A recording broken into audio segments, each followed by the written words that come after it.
good evening, and thank you for joining us. Tonight we're covering a rapidly evolving and deeply consequential series of developments centered on the escalating conflict involving Iran, the United States, and Israel. From a historic leadership transition in Tehran to the humanitarian toll on civilians and children to the diplomatic fault lines emerging across the region, there is a great deal to get to. Let's begin. Tonight, Iran has entered uncharted territory.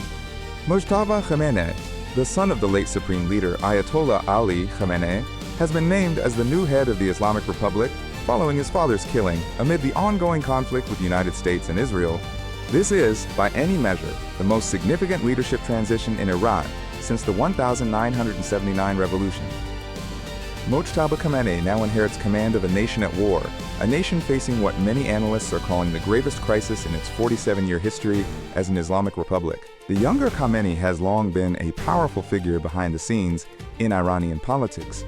But stepping into the role of supreme leader during active military conflict is an entirely different challenge. The succession raises immediate questions. Will he consolidate power quickly enough to maintain command and control over Iran's military apparatus? Will hardliners and reformists alike fall in line, or will internal fractures deepen under the pressure of war? And critically, how will this transition affect Iran's strategic decision-making on the battlefield and at any future negotiating table? The world is watching Tehran tonight, and the stakes could not be higher.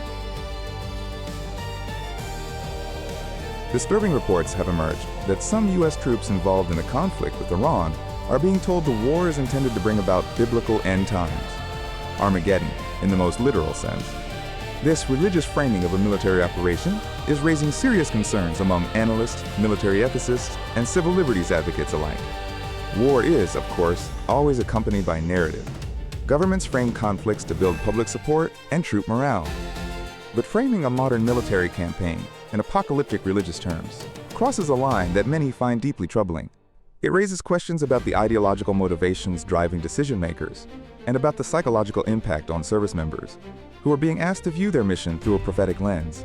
Critics argue this kind of rhetoric dehumanizes the enemy, makes diplomatic resolution harder to achieve, and risks turning a geopolitical conflict into something far more intractable.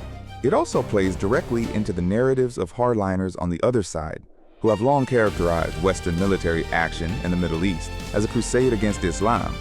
Whatever one's perspective, the injection of end-times theology into military operations deserves serious scrutiny and public debate. This conflict is being watched, documented, and analyzed in real time by millions of people around the world, and that fact is fundamentally changing how wars are fought and understood. Through social media platforms, satellite imagery, flight tracking tools, and citizen journalism, ordinary people now have access to information that was once the exclusive domain of military intelligence agencies and credentialed war correspondents. We're seeing civilians on the ground in Iran posting footage of strikes as they happen. We're seeing open-source intelligence analysts piecing together military movements from publicly available data. The democratization of war information is a double-edged sword. On one hand, it makes it far harder for any party to control the narrative or conceal the truth about what's happening on the ground. On the other, it creates a flood of unverified information, misinformation, and propaganda that can spread faster than any fact-checker can keep up. For journalists, the challenge is enormous, sifting through this torrent of data to find what's real, what's relevant, and what matters. For governments and militaries, the old playbook of information control simply doesn't work anymore. Information is power, and now everyone has it. In a moment that carried enormous political and emotional weight, Iran's women's football team sang their national anthem and saluted during their final Asian Cup match, even as war raged back home. It was a scene layered with meaning. These athletes, who have long navigated the restrictions imposed on women in the Islamic Republic, stood on an international stage representing a country under attack, but the moment also raised urgent practical concerns. Human rights activists are now questioning whether it's safe for these players to return to Iran. Given the ongoing military strikes and the volatile political environment, their public gesture, singing the anthem, saluting, could be interpreted in multiple ways, as patriotism, as defiance, as solidarity with their people. For women in Iran, who have been at the forefront of protest movements in recent years, every public act carries risk. The intersection of sport, gender, politics, and war makes this story particularly poignant. These women are athletes caught in the crossfire of forces far beyond their control. and their safety and well-being should be a priority for the international sporting community. Before tonight's formal announcement of Mojtaba Khamenei as supreme leader, Iran's Assembly of Experts, the body constitutionally responsible for selecting the supreme leader, had been signaling that a transition was imminent. Members of the assembly spoke in carefully coded language, saying that some obstacles have to be removed and that the selection must be, quote, undisputed inside government. Those words now take on clearer meaning in hindsight. The process reveals the internal political dynamics at play within Iran's theocratic system, even during, or perhaps especially during, a time of war.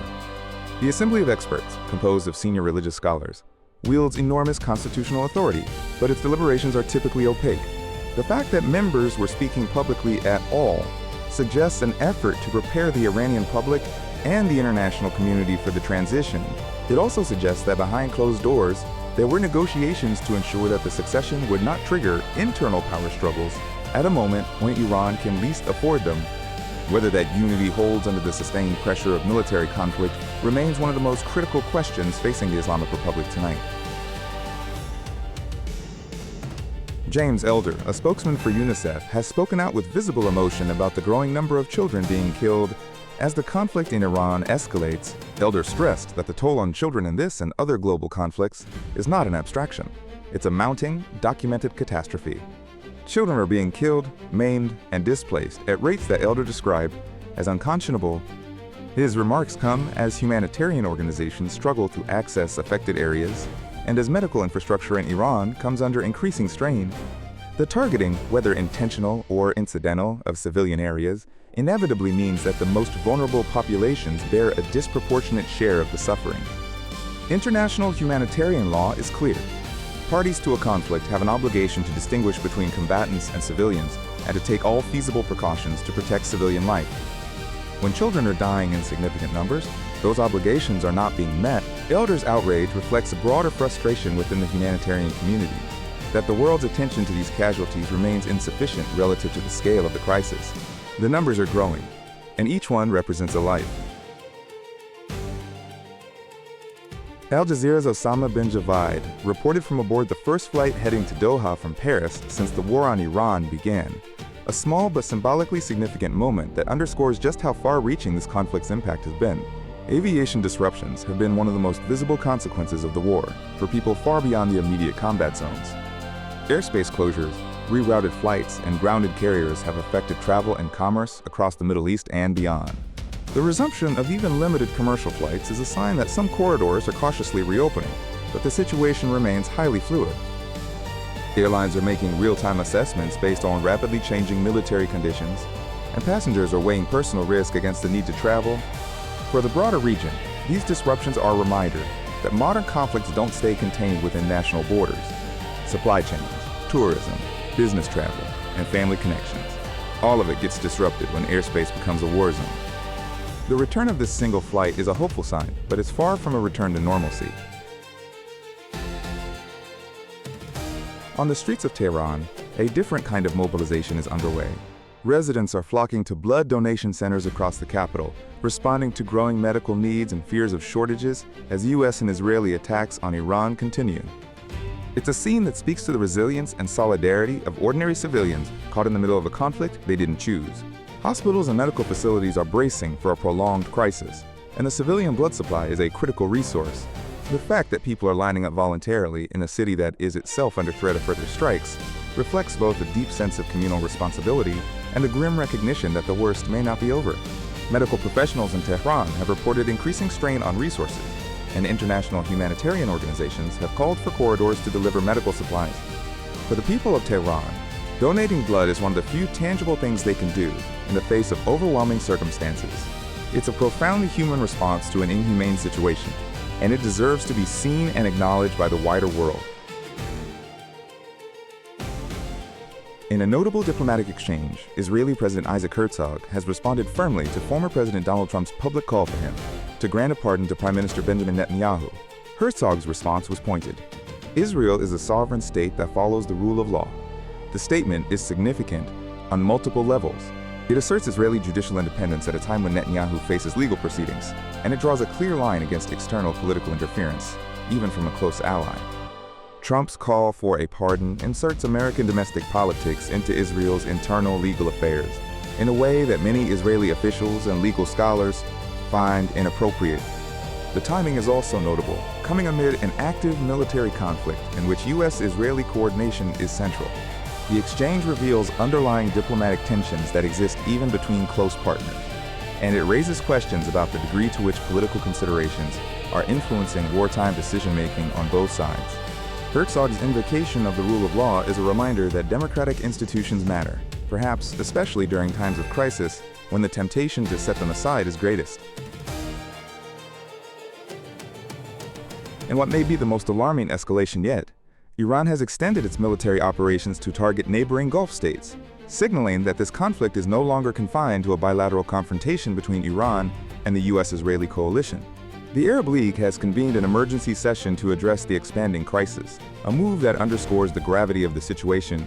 Gulf states, many of which host U.S. military installations and maintain complex relationships with both Washington and Tehran, now find themselves directly in the line of fire. This expansion dramatically raises the stakes for the entire region. Energy markets, global shipping routes, and the security architecture of the Persian Gulf are all now directly threatened. The involvement of additional nations also complicates any path toward de-escalation or diplomatic resolution.